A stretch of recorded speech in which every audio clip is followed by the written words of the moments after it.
किया है। ये ताज़ा खबर और इस वक्त आप इन तस्वीरों में भी देख सकते हैं। काकरापार परमाणु संयंत्र के 2 यूनिट को प्रधानमंत्री ने राष्ट्र को समर्पित किया और काकरापार परमाणु ऊर्जा संयंत्र जो है वो गुजरात के सूरत शहर से 80 किलोमीटर दूर ताप्ती नदी के किनारे स्थित है। और हम आपको ये जानकारी दे दें कि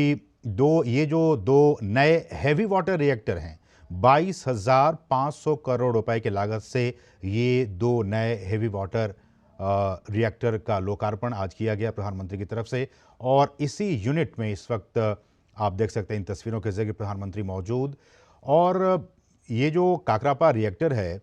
इसमें यूनिट 1 और यूनिट 2 2 यूनिट, और इनमें से अभी जो प्रत्येक की क्षमता वो लगभग 220 मेगावाट की है।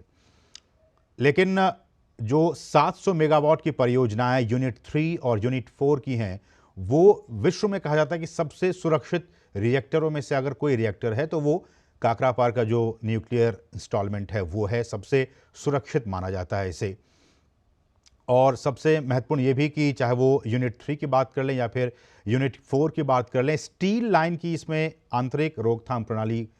इस तरह से बनाया गया है ताकि अगर कोई दुर्घटना होती भी है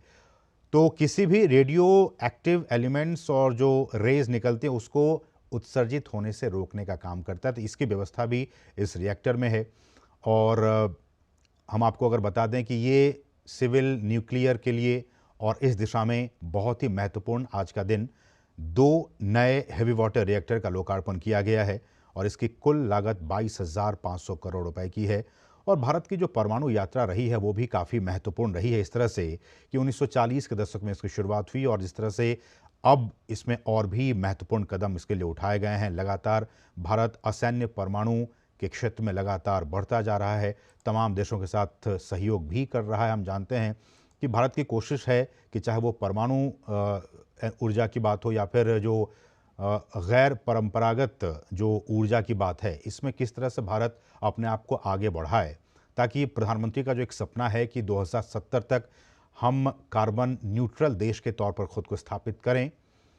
उस दिशा में आज का दिन काफ़ी महत्वपूर्ण। और थोड़ी सी तकनीकी जानकारी आपको ये दे दें कि जब हम कहते हैं कि हैवी वाटर रिएक्टर, इसका मतलब ये कि ये एक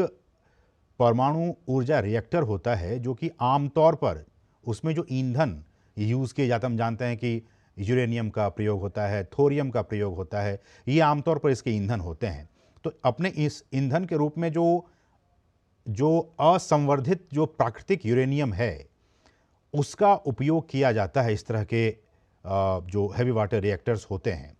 और इसका जो शीतलक होता है और जो मॉडरेटर होता है उसमें भारी पानी मतलब थोड़ी सी टेक्निकल लैंग्वेज ये कि ड्यूटेरियम ऑक्साइड, भारी पानी एक केमिकल ड्यूटेरियम ऑक्साइड का इसमें प्रयोग किया जाता है। और ये जो ड्यूटेरियम ऑक्साइड है, भारी जल, ये एक कूलेंट के तौर पर शीतलक को दबाव में रखा जाता है और जिससे कि बिना उबाले एक बहुत ही उच्च तापमान तक इसे गर्म किया जा सकता है।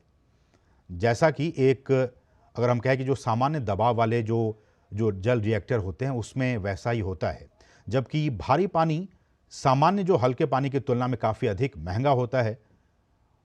और हम सभी ने पढ़ा होगा इलेक्ट्रॉन, प्रोटॉन और न्यूट्रॉन के बारे में अपने स्कूली शिक्षा के दौरान। तो ये न्यूट्रॉन की जो वहाँ स्थिति होती है उसको काफ़ी बढ़ा देता है,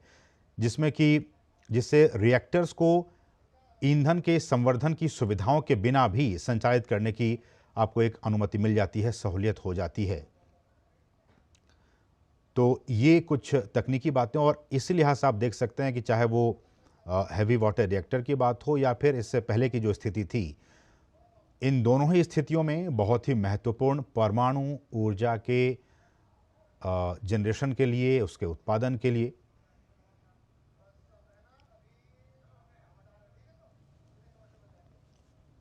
तो आज का दिन परमाणु ऊर्जा के लिहाज से बहुत ही महत्वपूर्ण दिन, 2 नए हैवी वाटर रिएक्टर का